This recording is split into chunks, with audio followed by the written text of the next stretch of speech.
In September 2011, I led a Shark Conservation Society expedition to the Outer Hebrides. The expedition was based on the island of North Uist, where a shore base had been rented and workboats had been chartered. There are places around the UK coastline where conditions appear to be perfect for great white sharks, and the Outer Hebrides is one of them. These remote, rugged and beautiful islands are home to a wonderful variety of marine and land wildlife. The human population of the Hebrides is decreasing, and at the same time animal numbers are increasing as this place is reclaimed by its wild creatures. SCS volunteers had come from all over Britain hoping to achieve the three aims of the expedition. We planned to work in the Sound of Harris, the Minch and around the Monarch Islands. We wanted to gather marine, environmental and meteorological data for comparison with conditions in known great white shark habitats. We also wanted to photograph scarring on seals to see if bite marks could be identified, and to chum for sharks and record as many species as possible. The aim of the expedition was not to find a great white shark, but there's no doubt this hope was in the back of everyone's mind. As we went to sea on the first day, there was an almost tangible feeling of excitement among all of us. Our survey sites had been selected based on local advice, positions of seal colonies and previous shark sightings. We mashed up mackerel frames for chum, and they proved effective, producing good oily slicks. 2 shark rods were deployed with balloons as floats and using circle hooks to avoid gut-hooking sharks. A GoPro camera attached to a frame with a baited chum tube bolted to it was lowered to the seabed. This gave us another any animals within camera range, and especially any sharks responding to the chum. We had high hopes for this piece of kit, which was often deployed at different locations from where the boat worked. Our first deployments produced intriguing footage, with various small species being filmed approaching the camera.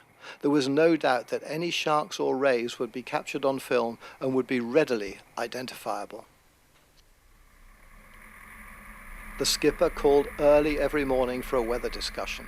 For 2 days he had called about storm conditions which made going to sea impossible. Seeing is believing, so we went to look for ourselves.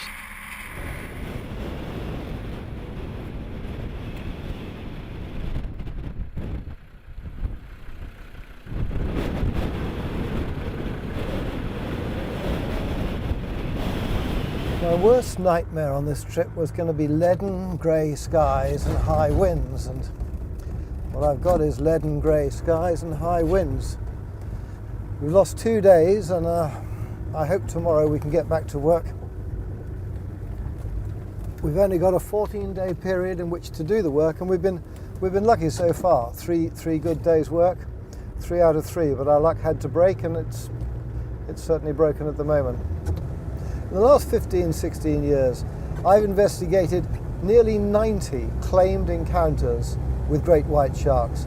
Out of these, 9 remain credible post-investigation, and half of them occurred right here in the Western Isles. Retired schoolteacher Philip Harding is one of those whose account of a sighting is credible.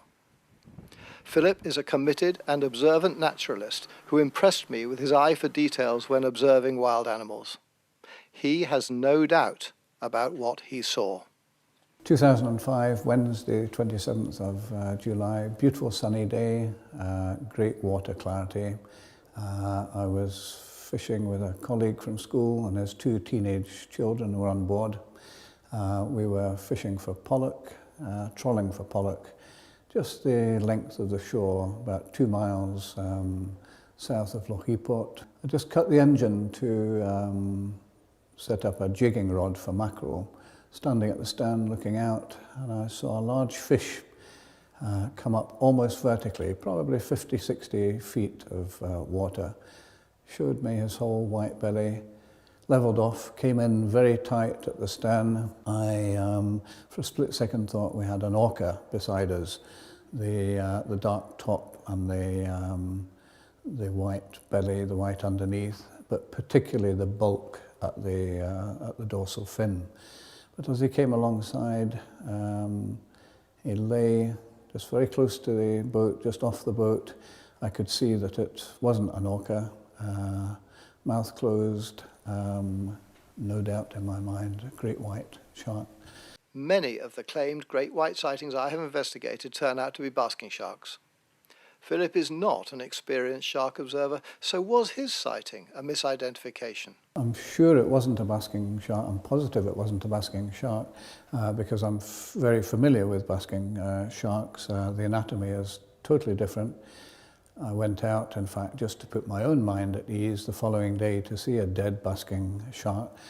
But I've been interested in sharks all my life, and I know a great white when I see it. When you witness something like that, you feel a little bit isolated. It took me a little bit of research to find out, in fact, more that this perhaps wasn't an isolated incident.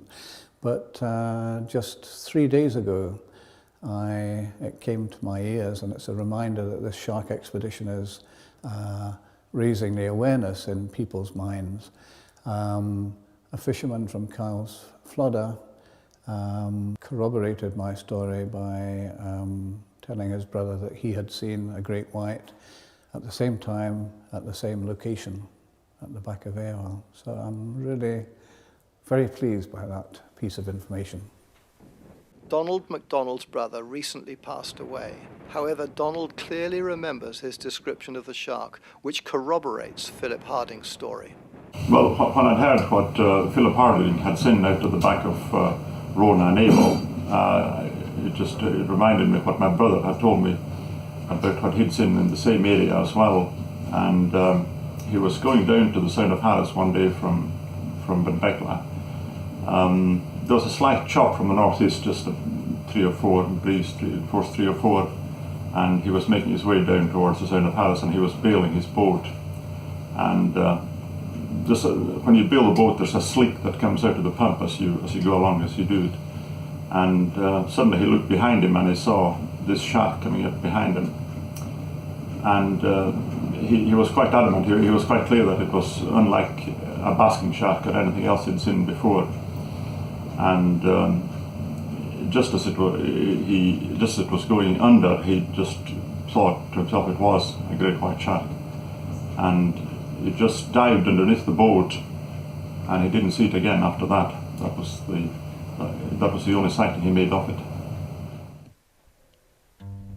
The Monach Islands and the surrounding area is home to one of Northern Europe's largest seal population, and the pupping season had begun. Where there is prey, there should be predators. Great whites have a question mark against them, but makos, porbeagles, blue sharks, Greenland sharks, orcas and others have all been recorded in these waters. The Monach Islands should have been our main work area, but so far, weather had stopped us getting there, and the forecast didn't offer much hope. This is just so frustrating. Just over there are the Monach Islands. I almost feel I can reach out and touch them. But in the way, there's a whole lot of boiling white water and a force 8 gale. And the 2-hour steam from where our boat is based to there would just be an impossibility. Shark research, when it works, it's fantastic, but when you're stuck ashore wishing you were there, it's a real pain in the neck.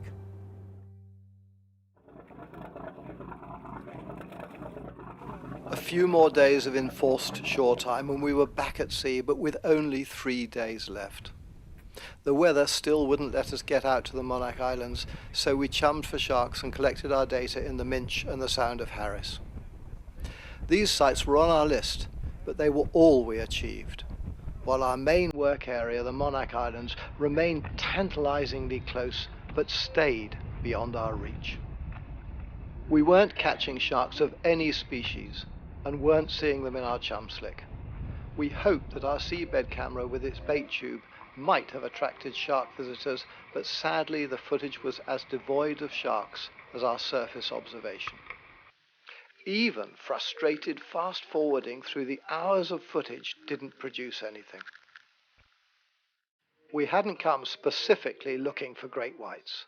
We hoped to find various predatory species and gather environmental data for comparison with known great white shark habitats. The British weather sabotaged our plans. A year later, the great white puzzle came back to haunt me when a partly fossilized great white tooth was discovered by a lobster potter working off the mainland opposite to where we had been. So we know they were here. The puzzle is whether they still visit our shores.